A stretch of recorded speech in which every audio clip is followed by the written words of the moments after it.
Bathroom বা টয়লেটে ঢুকে ভুলেও এই 4টি কাজ করবেন না, না হলে দুষ্টু জিন শয়তান আপনাকে আসর করবে।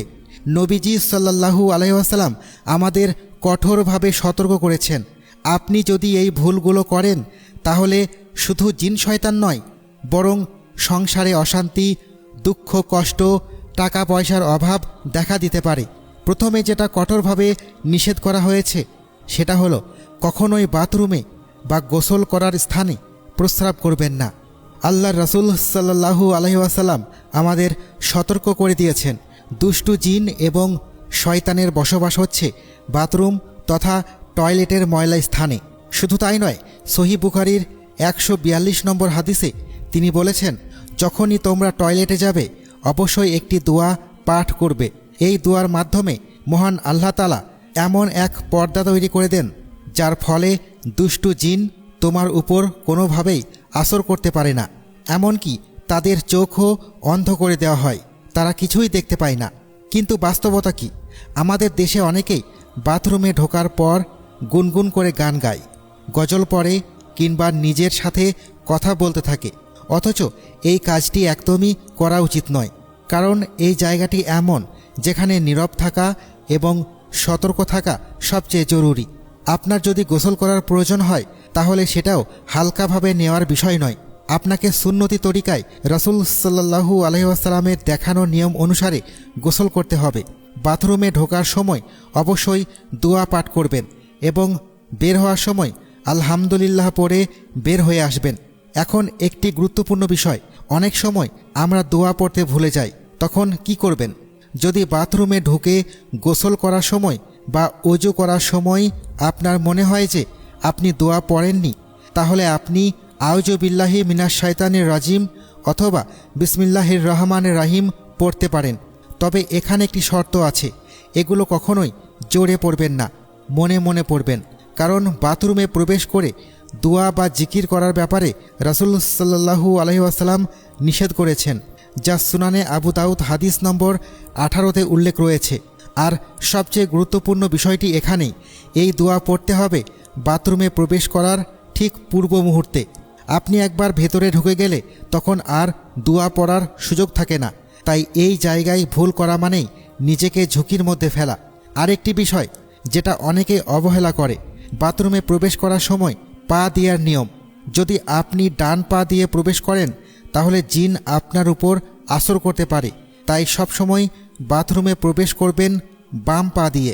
এখন আসি সেই দোয়ার কথায়, যেটা এত গুরুত্বপূর্ণ।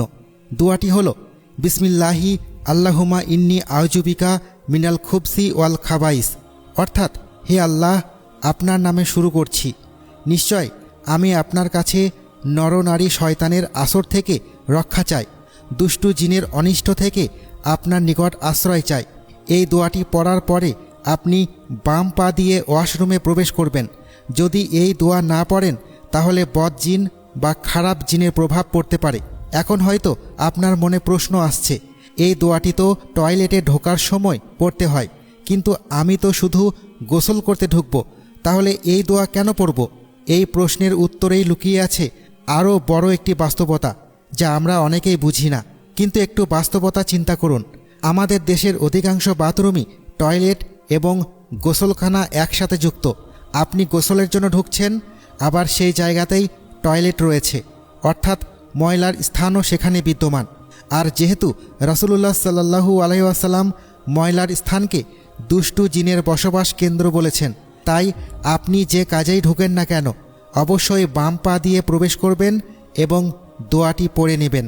রাসূল সাল্লাল্লাহু আলাইহি ওয়াসাল্লাম বলেছেন, দুর্গন্ধযুক্ত জায়গাটি সবচেয়ে বেশি দুষ্টু জিন থাকে। তাই যখনই আপনি এই দোয়াটি পাঠ করবেন তখন আপনি আল্লাহর কাছে খারাপ জিন থেকে হেফাজত চাইবেন। আর এই দোয়া পড়া মাত্রই আল্লাহ তাআলা শয়তানের চোখগুলোকে অন্ধ করে দেন, ফলে সে কোনোভাবেই দোয়া পাঠকারী ব্যক্তিকে এবং তার দেহ অবয়বকে দেখতে পায় না।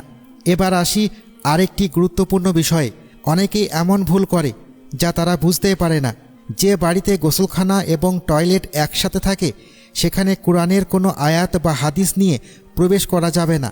কিন্তু অনেকেই আছেন যারা বিভিন্ন লকেট ব্যবহার করেন যেখানে আল্লাহ বা মোহাম্মদ নাম লেখা থাকে এই ধরনের লকেট ব্যবহার করাই একটি গুনাহের কাজ, আর সেগুলো নিয়ে বাথরুমে প্রবেশ করাও আরও বড় গুনাহের কাজ। তাই যদি আপনার কাছে এরকম কিছু থাকে অবশ্যই তা খুলে রেখে বাথরুমে প্রবেশ করবেন, বরং এই ধরনের জিনিস ব্যবহার না করাই আপনার জন্য উত্তম, কারণ এতে গুনাহের পরিমাণ বেড়ে যেতে পারে। সবশেষে এমন একটি ভুলের কথা বলা দরকার যেটা অনেকেই খুব সাধারণ মনে করে। বাথরুমের দরজা বন্ধ থাকা অবস্থায় সম্পূর্ণ কাপড় ছাড়া হয়ে গোসল করেন, কিন্তু এখানে ঘটে সবচেয়ে বড় বিপত্তি। একজন মুমিন বান্দার অন্যতম সম্পদ হচ্ছে লজ্জা। যখন এই লজ্জা কমে যেতে থাকে তখন ধীরে ধীরে তার ঈমানও দুর্বল হয়ে যায়, তার চরিত্রের নূর কমে যায়, সে খুব দ্রুত গুনাহের কাজে জড়িয়ে পড়তে পারে, এমনকি একসময় তার অন্তর থেকে আল্লাহর ভয়ও চলে যেতে পারে এবং সে বেঈমান অবস্থায় মৃত্যুবরণ করার ঝুঁকিতে পড়ে যেতে পারে। তাই কখনোই কাপড় ছাড়া গোসল করবেন না। এখন আবার সব কিছু সংক্ষেপে মনে করে নিন। বাথরুমে প্রবেশ করার সময় বাম পা দিয়ে প্রবেশ করবেন, বের হওয়ার সময় ডান পা দিয়ে বের হবেন। ভেতরে প্রবেশ করে কোনো সূরা, কিরাত, দোয়া বা গান গাইবেন না। বাথরুমে কাপড় ছাড়া গোসল করবেন না এবং অবশ্যই প্রবেশের আগে দোয়া পাঠ করবেন, কারণ এই ছোট ছোট বিষয়গুলোই আপনার ঈমান, আপনার নিরাপত্তা এবং আপনার আখিরাতের সাথে জড়িত। আল্লাহ তাআলা আমাদের সকলকে বদজিনের হাত থেকে রক্ষা করুন। আমিন।